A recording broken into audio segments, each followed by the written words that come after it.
But we are going to go into just the proactive habits that we can do on a daily basis to live in our heart. Yeah? Meditation. Meditation connects us to the core, the ultimate truth of creation. And when we connect to that, which is the place of all creation, we have a microcosm of that macro creative potential of the universe that comes through the portal of our heart. So when we tap into, by going deep into some kind of being technique, form of meditation, transcendence meditation, Vedic meditation, what I teach, core meditation, we're connecting to that deep core. And when we connect to that deep core, we're automatically marinating and familiarizing ourselves in what it means to live in our heart. And then we're naturally more authentic, proactively got a greater capacity. We're naturally in more alignment and have more intuitive powers come through and intuitive clarity come through, because we're choosing to bathe in that space and we live more in that space proactively. There is nothing that's more powerful than using some kind of being technique, a meditation, to live in our hearts, especially when we are living in a society that is dominated by stress and fear. It's like a very important, much needed antidote. You know, meditation was less needed for me to feel connected when I was living in nature. But nature's not where I'm meant to be. I'm meant to be in the world. And when I'm in the world, I need it a lot. If I'm giving a lot to life, I need some powerful receiving, and I need powerful exposure back to my heart, or else I slip straight into living from fear, living in my head. So meditation's the first thing. Okay. The second big one that I'm going to bring up is health. Health. Because that really determines our capacity to have our window of tolerance big enough to not easily get knocked out of regulation and become dysregulated easily. For example, if you're barely sleeping, like I was so tired last night and I was just in a tyrant mood. I was just wanted to fuck shit up. And whatever. It's like I knew I was going to regulate after I slept, but you know, yeah, I was dysregulated and I knew it and it was fine. I'm just going to get a good night's sleep. But if we're not sleeping much, it doesn't matter how much you meditate, you're not going to make up for that. If you're eating like absolute shit all day, every day, it's not really going to, you're going to feel like so, the energy that it takes to try to just live a normal life is being taken away and being channeled towards trying to process.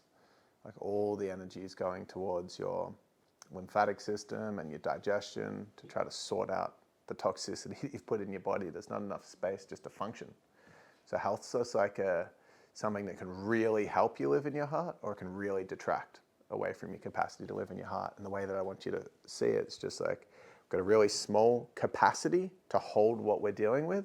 If we go outside that capacity and just like, oh crap, that we get a little challenging situation and we experience any kind of fear, voomp, we're completely dysregulated, we go into fight or flight. So we're in our head.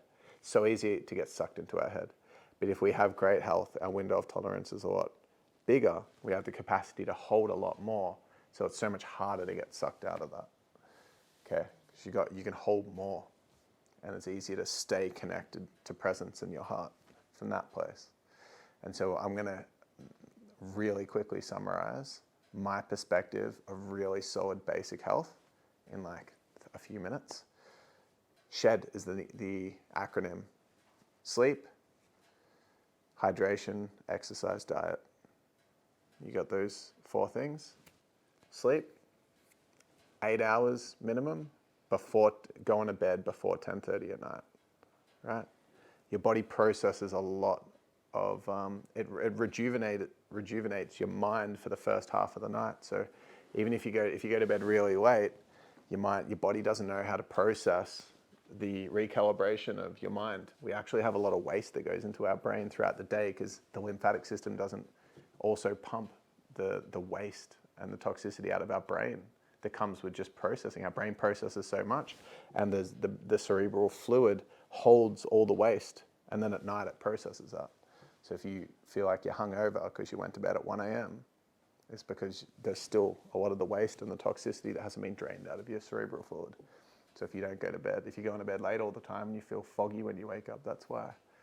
So going to bed before 10:30 and getting 8 hours sleep is like a really basic initial way to go, cool, my sleep's solid. And if you want to optimize it slightly more, earplugs, eye mask, cool, dark,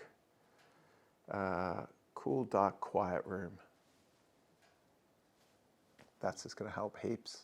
So have a cool, dark, quiet room when you sleep, wear an eye mask, and like just those like orange fluorescent earplugs you can get that are like, you can get a packet of 100 for like $10 or something. And you just, so easy. And then get 8 hours of sleep before 10:30 and you're like dominating your sleep. That's just like pretty solid. Hydration, 3.8 liters for men per day, 2.8 liters for women, and 3.3 liters if you're androgynous, if you're non-binary. It's in between. You guys didn't get the joke. Of course I made it up. Biology is either one or the two. But the fact that everyone's so confused by that says a lot about the gender problems we have going on. So it's just pretty simple. Hydration, mineral water filter, 3.8 liters a day for women, for 3.8 for men, 2.8 liters a day for women, to have like a real optimal amount. You can get away with less, but if you really want to have a healthy system, that's a solid amount. And just get a big drink bottle that you keep with you that has at least half of your daily needs. And then you just need to fill it up twice a day and you're just completely set. It's so simple, right?